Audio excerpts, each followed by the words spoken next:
বিসমিল্লাহির রহমানির রহিম। সুপ্রিয় শিক্ষার্থী, আশা করি তোমরা মহান আল্লাহ তাআলার ইচ্ছা এবং মেহেরবানিতে সুস্থ এবং ভালো আছো। আলহামদুলিল্লাহ, আমিও ভালো আছি। প্রিয় শিক্ষার্থী, তোমরা নিশ্চয়ই অবগত আছো, প্রাণঘাতী করোনা চীনের উহান শহরে প্রথমে এর সূত্রপাত ঘটে এবং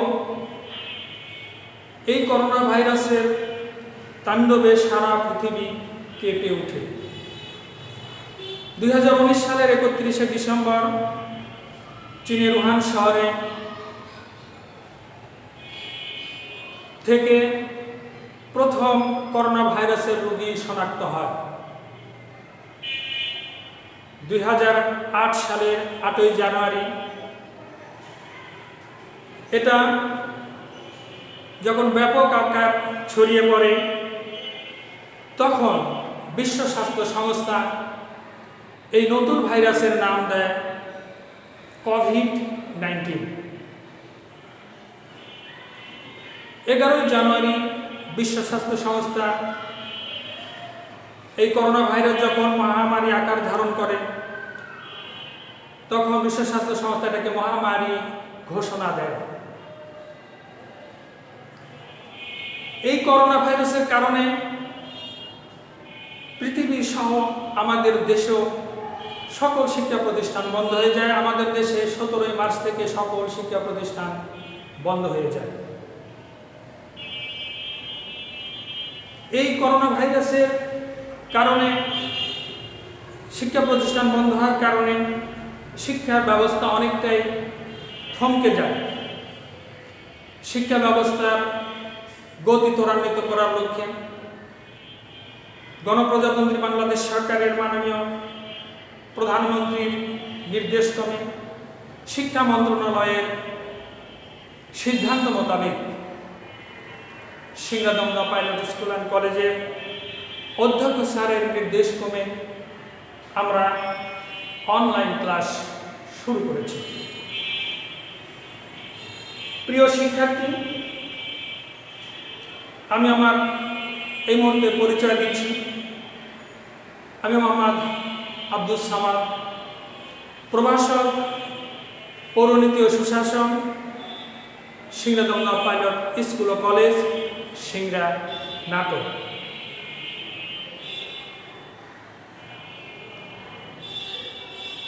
আমরা মূল আলোচনার যাওয়ার পূর্বে কিছু প্রাসঙ্গিক কথা বলা দরকার। আমি তোমাদের পাঠ্যক্রম, তোমরা একাদশ শ্রেণীতে ভর্তি হয়েছ, মানবিক শাখায় তোমাদের অন্যতম একটি বিষয় পৌরনীতি এবং সুশাসন, যার ইংরেজি শব্দ সিভিক্স অ্যান্ড গুড গভর্নেন্স। প্রিয় শিক্ষার্থী, অবশ্যই তোমাদের সাবজেক্টের নামটা ইংরেজিতে খুব সুন্দরভাবে জেনে রাখবে ভবিষ্যতের জন্য। প্রিয় শিক্ষার্থী, এই বিষয়টি 200 নম্বরের, অর্থাৎ প্রথম পত্র এবং দ্বিতীয় পত্র। তোমাদের একটু ধারণা থাকা দরকার যে বইটি তোমরা নৈবেত্তিক থাকবে 30 নম্বরের জন্য, আর সৃজনশীল 70 নম্বর, 11টা প্রশ্ন থাকবে, তার মধ্যে 7টি প্রশ্নের উত্তর দিতে হবে। প্রত্যেকটি প্রশ্নের মান 10। সময় পাবে নৈবেত্তিকের জন্য 30 মিনিট এবং 7টা প্রশ্নের জন্য সময় পাবে 2 ঘন্টা 30 মিনিট। প্রিয় শিক্ষার্থী, তোমরা যারা মাধ্যমিক স্তরে পৌরনীতি পড়ে এসেছ, তারা এখানে এসে অনেক টপিকের সঙ্গে মিল পাবে, যা তোমাদের পড়াটাকে আরও আনন্দদায়ক হবে বা বোঝার সুবিধা হবে। তবে এখানে মন খারাপের কোনো কিছুই নেই।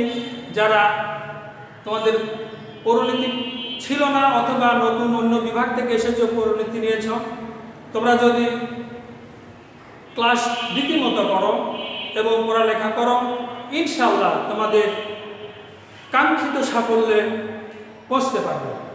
প্রিয় শিক্ষার্থী, আজকে আমরা আলোচনা করব পৌরনীতির ধারণা ও সংজ্ঞা এবং পরের অংশ পৌরনীতি পাঠের প্রয়োজনীয়তা। আমরা আলোচনায় চলে যেতে চাই। পৌরনীতি সম্পর্কে কিছু কথা প্রাসঙ্গিক নয়, প্রারম্ভিক কথা। সৃষ্টির উষালগ্ন থেকে মানুষ সমাজবদ্ধভাবে বসবাস করে আসছে। মানুষ কখনোই একাকী জীবন যাপন করতে চায় না, যদিও ক্ষণিকের জন্য একাকী থাকতে চায়, কিন্তু সমস্ত জীবন কেউ একাকী থাকতে চায় না। রাষ্ট্রবিজ্ঞানের জনক অ্যারিস্টটল, গ্রিক দার্শনিক অ্যারিস্টটল, তিনি একটি মন্তব্য করেছেন যে মানুষ স্বভাবতই সামাজিক জীব ও রাজনৈতিক জীব। যে মানুষ সমাজে বাস করে না সে হয় দেবতা, না হয় পশু। পৌরনীতি সমাজবিজ্ঞানের একটি গুরুত্বপূর্ণ শাখা। প্রাচীন গ্রীসের নগর রাষ্ট্র থেকে নাগরিক শব্দটির উদ্ভব ঘটেছে। প্রাচীন গ্রীসে নগর রাষ্ট্রে যারা বসবাস করত তাদেরকে নাগরিক বলা হতো। সুদূর অতীতে সমাজবদ্ধ মানুষের নাগরিক জীবনকে গড়ে উঠেছে কতগুলো রীতি নীতি পদ্ধতি। বর্তমানেও সমাজবদ্ধ মানুষের নাগরিক জীবনকে কেন্দ্র করে কতগুলো রীতি নীতি পদ্ধতি গড়ে উঠেছে। নাগরিক জীবনের এসব দিক নিয়ে জ্ঞানের একটি শাখার সৃষ্টি হয়েছে, যার নাম পৌরনীতি বা সিভিক্স। সংস্কৃতি ভাষায় নগরকে বলা হতো পুর বা পুরী। এই নগরে যারা বসবাস করত তাদেরকে বলা হতো পুরবাসী। তাই নাগরিক জীবনের অপর নাম পৌরজীবন, আর নাগরিক সম্পর্কিত বিদ্যার নাম পৌরনীতি। এখন আমরা আসব শাব্দিক অর্থে পৌরনীতি কাকে বলে। সুপ্রিয় শিক্ষার্থী, পৌরনীতির ইংরেজি শব্দ সিভিক্স, CIVICS। ল্যাটিন শব্দ দুটি শব্দ থেকে এসেছে, সিভিস এবং সিভিটাস। সিভিস বানান CIVICS, CIVIS, civitas CIVITAS, civitas. এই দুটি শব্দের অর্থ যথাক্রমে নগর ও নাগরিক ও নগর রাষ্ট্র। সুতরাং শব্দগত পৌরনীতি হল নগর রাষ্ট্রে বসবাসকৃত নাগরিকের আচরণ এবং কার্যাবলী সম্পর্কিত বিজ্ঞান। প্রিয় শিক্ষার্থী, তোমরা কিছুটা ধারণা পেলে পৌরনীতি কোথায় থেকে এসেছে। এই পৌরনীতি সম্পর্কে অনেক লেখক গুরুত্বপূর্ণ সংজ্ঞা প্রদান করেছেন। আমি তোমাদের সামনে দুটি উল্লেখযোগ্য লেখকের মন্তব্য তুলে ধরছি। F.I. গ্লাউড তিনি পৌরনীতির সংজ্ঞা প্রদান করতে গিয়ে বলেছেন, যে সকল প্রতিষ্ঠান অভ্যাস কার্যাবলী ও চেতনার মাধ্যমে মানুষ রাষ্ট্রের প্রতি দায়িত্ব কর্তব্য পালন করে এবং রাষ্ট্র থেকে অধিকার ভোগ করে, তার অধ্যয়নই হচ্ছে পৌরনীতি। খ্যাতিমান লেখক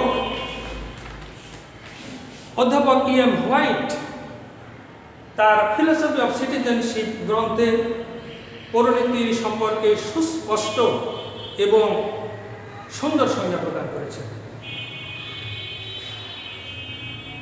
তার মতে পৌরনীতি হল জ্ঞানের সেই মূল্যবান শাখা যা নাগরিকের অতীত, বর্তমান এবং ভবিষ্যৎ এবং স্থানীয়, জাতীয় ও মানবতার সকল দিক নিয়ে আলোচনা করে। অধ্যাপক E.M. হোয়াইট আরও একটি মন্তব্য করেছেন, সেটি হল নাগরিকতার সাথে জড়িত সকল প্রশ্ন নিয়ে যে শাস্ত্র আলোচনা করে তাই পৌরনীতি। প্রিয় শিক্ষার্থী, আমরা প্রাথমিক ধারণা এবং সঙ্গে থেকে আলোচনায় এই কথা উপনীত হতে পারি যে পৌরনীতি হল নাগরিক সম্পর্কিত বিজ্ঞান। এজন্য অনেকেই মন্তব্য করেছেন যে পৌরনীতি হল নাগরিকতা বিষয়ক বিজ্ঞান। এখন আমরা দ্বিতীয় অংশে যাব, সেটা হলো পৌরনীতি পাঠের প্রয়োজনীয়তা। পৌরনীতি পাঠের প্রয়োজনীয়তা, কেন আমরা পৌরনীতি পাঠ করব? পৌরনীতি যেহেতু নাগরিক সম্পর্কিত বিজ্ঞান, তাই নাগরিক এবং রাষ্ট্রীয় শাসন ব্যবস্থা সম্পর্কে সুস্পষ্ট ধারণা যদি আমরা জানতে চাই, তাহলে পৌরনীতি সম্পর্কে আমাদের জ্ঞান থাকতে হবে। এবং নাগরিক সম্পর্কিত সকল বিষয় পৌরনীতি আলোচনা করে। যে কারণের জন্য আমরা পৌরনীতি আলোচনা করব, সেই কারণগুলো আমি তোমাদের সামনে তুলে ধরছি। প্রথম পয়েন্টে আমরা দেখতে পাচ্ছি যে সুনাগরিকতার জ্ঞান অর্জন। সুনাগরিক হওয়ার জন্য পৌরনীতি পাঠ করা একান্ত প্রয়োজন। বর্তমান যুগকে বলা হয় গণতন্ত্রের যুগ, আর গণতন্ত্র মানে জনগণের শাসন। বলা হয় যে গণতন্ত্রকে সফল করে তুলতে হলে সুনাগরিকের অতীব প্রয়োজন, অর্থাৎ সুনাগরিক ছাড়া গণতন্ত্রকে সফল করা সম্ভব নয়।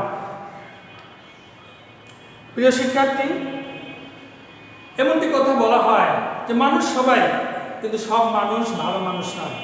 ঠিক তেমনি নাগরিক সকলেই, কিন্তু সুনাগরিক সকলেই নয়। সুনাগরিক হতে হলে কি কি গুণাবলী দরকার? লর্ড ব্রাইস 3টা গুণের কথা বলেছে: বুদ্ধিমত্তা, আত্মসংযম ও বিবেক। তো সুনাগরিক কিভাবে হওয়া যায়, সুনাগরিক হওয়ার পথে কি কি বাধা রয়েছে, এবং এই বাধাগুলো কিভাবে সমাধান করা যায়, তার আলোচনা আমরা পৌরনীতি থেকে পেতে পারি।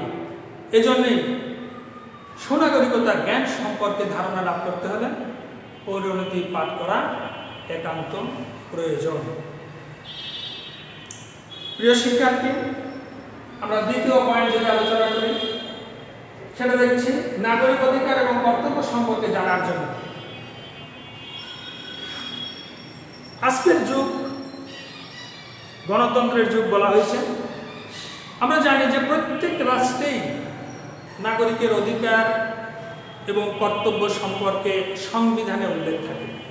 তারপরেও একজন নাগরিক কি কি অধিকার ভোগ করবে, সামাজিক, রাজনৈতিক, অর্থনৈতিক বিভিন্ন যে অধিকার রয়েছে, এবং একজন নাগরিকের রাষ্ট্রের প্রতি কি দায়িত্ব আছে, এগুলো যদি বিস্তারিত জানতে চাই, তাহলে অবশ্যই পৌরনীতি সম্পর্কে জ্ঞান লাভ করতে হবে।